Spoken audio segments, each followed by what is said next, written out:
for heritage learners who grew up exposed to Tagalog at home but usually lack formal, consistent practice.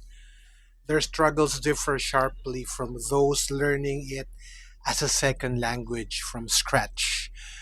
Now, here are some points, some actionable points that you can do.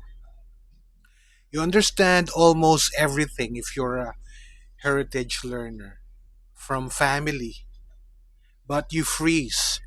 You freeze up when you need to respond. You rely on English for full sentences, mix Tagalog words with English sentences, or Taglish, and you struggle with your thoughts.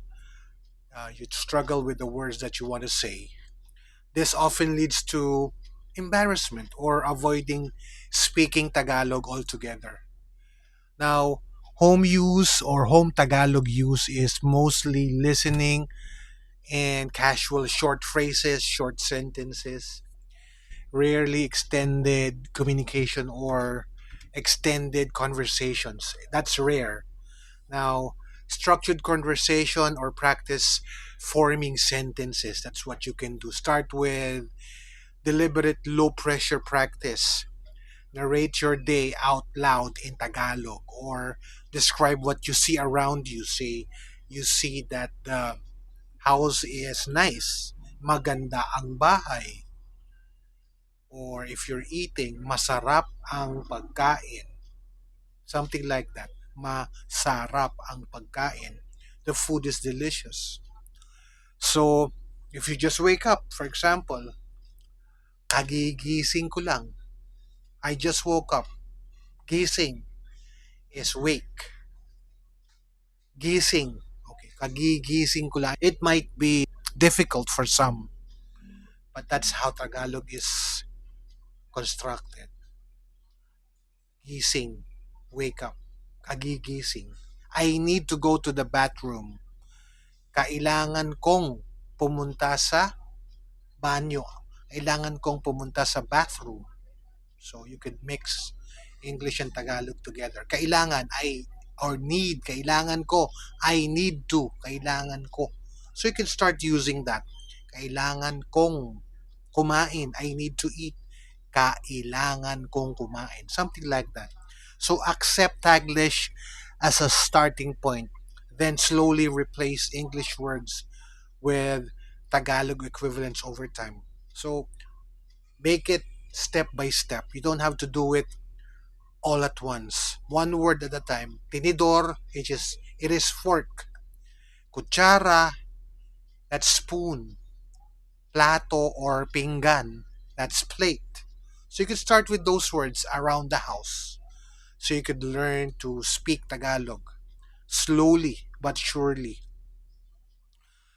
You know words for food, family chores, but lack the term for school probably, work, emotions, abstract ideas. That will come with practice. That's why we're here, or I'm here at learntagalogfilipino.com.